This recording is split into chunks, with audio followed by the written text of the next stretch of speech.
the colors match.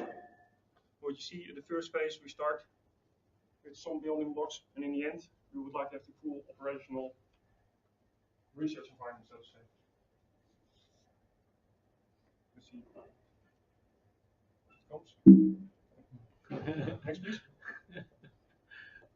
So, this is what we did recently. The first study went into a demonstrator.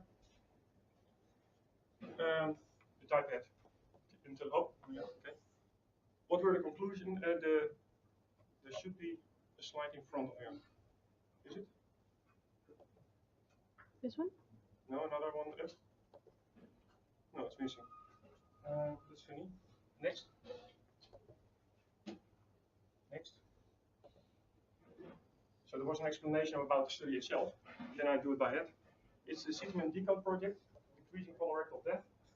And there were some use cases defined in close collaboration between a case from the Hive and the principal investigator, Gerrit Meijer, to define which use cases we would like to demonstrate. And in this case, it's about array CGH, looking at copy number variations against certain variables like microsatellite instability. The demonstration went well, with the net result that, of course, as Gerrit already explained, the users want more. One of the things we discussed extensively is that the user interface should be improved, and that it should be ideally that every study has the same navigation. And what you now see that some studies have different tabs or different structures. We would like to have, if you have a plot with some data, that you would be able to zoom either at the patient level or at the group level. And the basic functionality within data exploration is that you would like to be able to stratify or combine data fields, which is currently not possible. And another thing is that we would like to have high-dimensional data based on different use cases. Somebody is interested in probes, another one in genes, proteins, or chromosomal regions. So for that, if I'm not mistaken, this is the transfer information model as it is today. With the clinical model, ITP-based, simple observation and microarray observation. If you want to facilitate the high-dimensional data as we just presented on the previous slide, this is the artwork of Wim van der Linden. I don't know where he is in the audience. He's there. Answer. The list observation. We have a list annotation with a list element, which might be a probe, a gene, a protein, chromosomal, etc. In this way, you make high-dimensional data more generic, more accessible. Is that clear for everybody? This principle. Then the next question is, of course, are we going to do this in splendid isolation? No.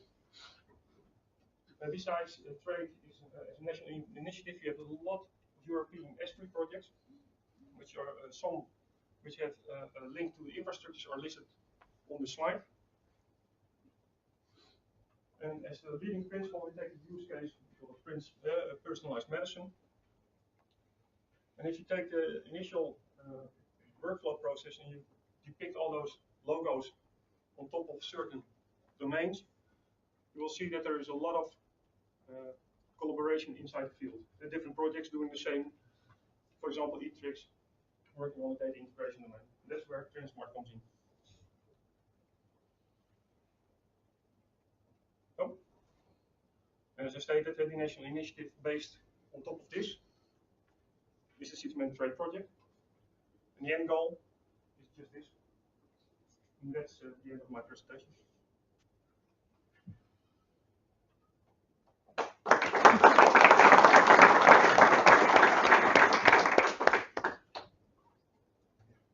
Quick questions?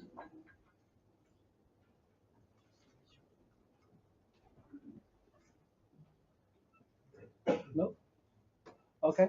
Can I ask a question? So how are you coordinating with the S3 project? Are you coordinating through 5 minutes with them? TraIT is a representative also in the S3 project EATIS, CTMM, to be more specific. And via that is related to biomed bridges. Yes. That's one of the examples. So you could see biomed-bridges.eu as the European umbrella. Yeah. And within the Netherlands, you might, let's say, create a biomed-bridges.nl. So the slide you put up there, would that be recognised by all those partners, all these different S3 projects? Is Biomass Bridges project is the European view. That's the biomass bridge view, yeah? That slide is from biomass bridge. Oh, is it? Yeah. Which one are you referring to, the circle or the? The circle, right? No, the little circle. Oh, the other one. With your organization. Oh, yeah. That's chaos. So, I just wondered how far that features. Yeah. That's our interpretation of the main function of each project, or the main deliverable. I get that. Do they see themselves? That's my personal disturbed perception of the world. I think it's very good, this perception. I think So actually, that's one of the attempts is to get, for instance, the personalized medicine use case much more central in biomed bridges. And if you want to have all of these infrastructures glued to each other or linked to each other, IT comes in, and then Transmart would fit in ideally there. So I've got another biomed bridges colleague over here who we try to get addicted to Transmart. So that's the idea.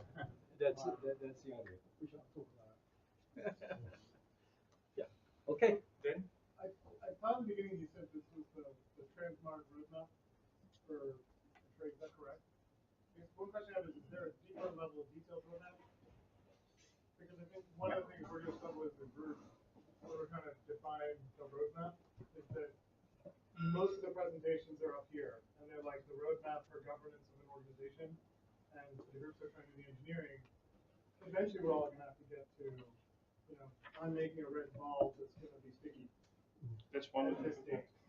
And I don't know, I'm not, it's not. It's the moral. It's more, I think, at some point we have to all throw that out there. There's a lot more detail on the TraIT wiki, yeah? So I don't know how public that is, but the roadmap is quite. Yeah, I also had a slide in my moment presentation. Yeah. I included that, we're running over